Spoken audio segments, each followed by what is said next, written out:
അലൈക്കും വറഹ്മത്തുള്ളാഹി. നമ്മൾ വളരെ യൂസ്ഫുൾ ആയിട്ടുള്ള നഹ്വിൽ PSC കേട്ടിട്ട് നെറ്റിനൊക്കെ വരുന്ന ഒരു ഭാഗമാണ് ഈ അക്ഷരങ്ങളെ മാറ്റിമറിക്കുക, അതിൻ്റെ അസ്ല് ചോദിക്കുക. ഇതൊരു വളരെ പ്രധാനപ്പെട്ട വിഷയമാണ്. അപ്പോൾ നമുക്ക് ഒരൊറ്റ ഉദാഹരണം, ഒരു നിയമം എടുത്തിട്ട് അതിൽ കുറേ ഉദാഹരണങ്ങൾ എടുത്ത് നോക്കിയാൽ ഒരു 5 ഉദാഹരണമൊക്കെ എടുക്കുമ്പോൾ നമുക്കിത് മനസ്സിലാവും. ഉദാഹരണം, അലിഫിനെ വാവാക്കി മറിക്കുന്ന സ്ഥലം. അലിഫിനെ വാവായിട്ട് മറിക്കും. അത് നമുക്ക് സിമ്പിളായിട്ട് ഒരു രസകരമായിട്ട് എടുത്താൽ ഒരു 5 ഉദാഹരണമൊക്കെ ചെയ്താൽ നമുക്ക് തന്നെ അത് ഓട്ടോമാറ്റിക് മനസ്സിലാവും.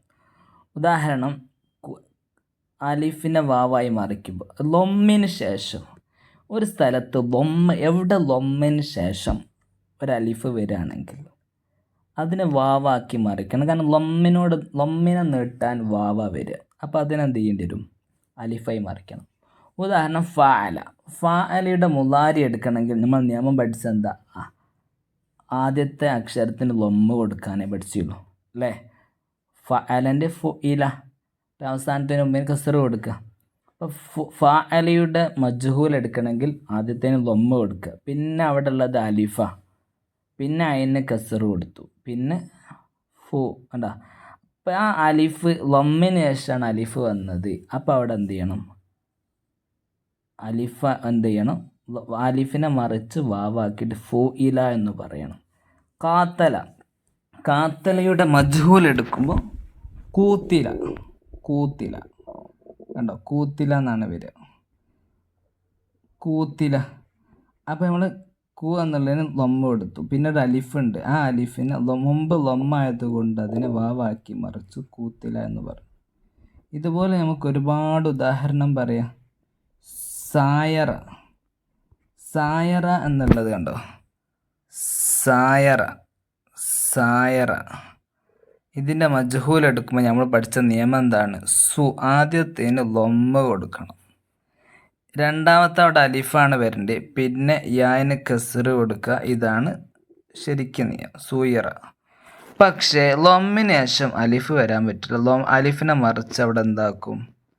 നമ്മളവിടെ മറിച്ചിട്ട് നമ്മളവിടെ ആ അലിഫിനെ മറിച്ച് നമ്മൾ വാവാക്കിയിട്ട് സൂയിറ എന്നാ പറയുക. ഓക്കെ, സൂയിറ. സായറയുടെ മജ്ഹൂൽ എന്താ പറയുക? സൂയിറ എന്നാ പറയുക. ഓക്കെ, ഇനി അടുത്തൊരു ഉദാഹരണം കൂടി എടുക്കുക. ഇത് രസകരമായിട്ട് എടുത്ത ലോറബ എന്നുള്ള നസിൽ ലോറബ. ഓക്കെ, നമുക്ക് അടുത്തൊരു ഉദാഹരണം എടുത്ത് നോക്കാം. ലോറബ ഇതിൻ്റെ മജ്ഹൂൽ എങ്ങനെ വരിക? ഫസ്റ്റത്തേന് ലൊമ്മ്, അവസാനത്തിന് മുമ്പ് കസ്റ് അല്ലേ? ഇവിടെ അലിഫ് ഇവിടെ ഉള്ളത്, പക്ഷേ ലൊമ്മിന് ശേഷം അലിഫ് കൊടുക്കാൻ പാടില്ല. ലൊമ്മിന് ശേഷം വരുന്ന അലിഫിനെ വാവാക്കി മറിക്കണമെന്നാണ് നിയമം. ലൂരിബ. ഇനി അടുത്തൊരു ഉദാഹരണം കൂടി, ഒരു 5 ഉദാഹരണമൊക്കെ ഇത് അങ്ങനെ ക്ലിയർ ആയിട്ട് പോവാം.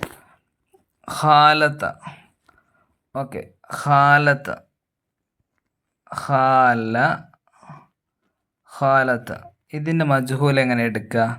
ഫസ്റ്റത്തേന് ലൊമ്മ്, അവസാനത്തേന് മുമ്പുള്ളതിന് കസ്റ്, ഇവിടെ ഫത്ഹ്. ഇവിടെയുള്ള അലിഫിനെ മറിച്ച് നമ്മൾ എന്താക്കണം? വാവാക്കണം അല്ലേ? ഇവിടെ അലിഫാണ് ഇവിടെ ഉള്ളത്, ശരിക്കും കൊടുക്കേണ്ടത്. പക്ഷേ ഇവിടെ ലൊമ്മായതുകൊണ്ട് ഇവിടെ ലൊമ്മിന് ശേഷം വാവ കൊടുക്കണ്ടേ. അപ്പം അതിൻ്റെ മജ്ഹൂൽ, ഖാലത്തിൻ്റെ മജ്ഹൂൽ എന്താ വരിക? ഖുലിത എന്നാണ് വരിക. ക്ലിയർ ആയോ? ഇനി നമുക്ക് 4 ഉദാഹരണങ്ങൾ പഠിച്ച് ഇനി ഒരു ഉദാഹരണം കൂടി എഴുതിയിട്ട് നിർത്താം. ഓലബ എന്നുള്ളതിൻ്റെ മജ്ഹൂൽ എങ്ങനെ എടുക്കുക? ഓലബ അതിൻ്റെ മജ്ഹൂൽ ഫസ്റ്റത്തേന് ലൊമ്മ കൊടുത്തു, അവസാനത്തിന് മുമ്പുള്ളതിന് കസ്റ്. ഇനി ഇവിടെ ശരിക്കും കൊടുക്കാൻ ഇവിടെ അലിഫ ഉള്ളത്, ആ അലിഫ് ഇവിടെ കൊടുക്കാൻ പറ്റില്ല, കാരണം ഇവിടെ ലൊമ്മ വന്നതുകൊണ്ട് ലൊമ്മിനെ നീട്ടാൻ നമ്മൾ വാവ ഉപയോഗിക്കുക. ഊലിബ എന്നാണ് വരിക. ശുക്രൻ ലക്കും ഇസ്തിമായി.